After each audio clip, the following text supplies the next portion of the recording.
வந்தே மாதரம் 150வது ஆண்டை முன்னிட்டு மத்திய தொழிலக பாதுகாப்பு படையான CISF படையினரின் வந்தே மாதரம் கடலோர சைக்கிள் பேரணி இன்று தூத்துக்குடி வந்தது.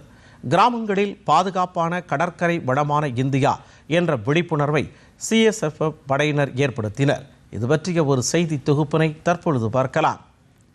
வந்தே மாதரம் பாடல் இயற்றப்பட்டு 150வது ஆண்டு கொண்டாட்டத்தை முன்னிட்டு CISF எனப்படும் மத்திய தொழிலக பாதுகாப்பு படைப்பிரிவினர் நாடு முழுவதும் விழிப்புணர்வு சைக்கிள் பேரணி மேற்கொண்டு வருகின்றனர். ஜனவரி மாதம் 28ஆம் தேதி தொடங்கிய இந்த பேரணி இம்மாதம் 22ஆம் தேதி வரை 27 நாட்கள் 2 குழுக்களாக மேற்கொள்கின்றனர். 100க்கும் மேற்பட்ட மத்திய தொழிலக பாதுகாப்பு படையினர் 9 மாநிலங்களில் 6500 கிலோமீட்டர் தூரம் இந்த சைக்கிள் பேரணி மேற்கொண்டு கடலோர பகுதி மக்களிடம் பல்வேறு விழிப்புணர்வு மேற்கொண்டு வருகின்றனர். கொல்கத்தாவில் இருந்து புறப்பட்ட 65 பேர் கொண்ட ஒரு குழுவினர் ஆந்திரா, ஒடிசா மாநிலங்கள் வழியாக தமிழகம் வந்துள்ளனர். இந்த குழுவினர் தமிழகத்தின் பல்வேறு கடற்கரை கிராமங்களில் சுற்றி வந்து இன்று தூத்துக்குடி அருகே உள்ள கருவைக்குளம் மீனவ கிராமத்திற்கு வருகை தந்தனர். கருவைக்குளம் மீனவ கிராம மக்களும் இந்த பாதுகாப்பு படையினருக்கு உற்சாக வரவேற்பு அளித்தனர். நெற்றியில் திலகமிட்டு வரவேற்பு அளிக்கப்பட்டது. தூத்துக்குடி வ.உ. சிதம்பரனார் துறைமுக அலுவலர்கள், துறைமுக பாதுகாப்பு பணியில் ஈடுபட்டு வரும் CISF பாதுகாப்பு படையினர் இவர்களுக்கு வரவேற்பு அளித்தனர்.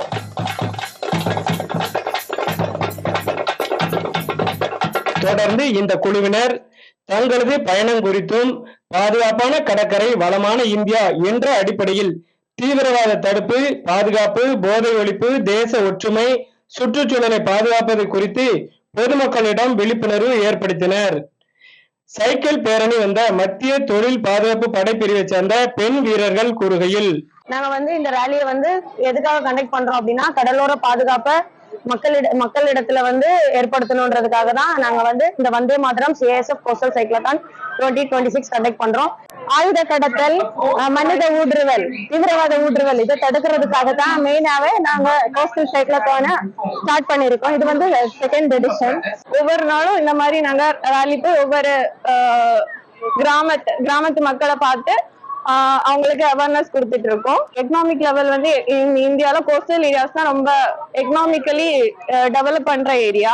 இத மக்களுக்கு நிறைய பேருக்கு இதுல அவேர்னஸ் இல்லை. இதுல ஒரு நம்பர் நாங்க கொடுத்துருக்கோம் 1554. அந்த நம்பருக்கு கான்டாக்ட் பண்ணாங்கன்னா அவங்களுக்கு என்ன வேணா ஹெல்ப் கிடைக்கும். அதுல இருந்து DD தமிழ் செய்திகளுக்காக தூத்துக்குடி மாவட்ட செய்தியாளர் A. லட்சுமணன்.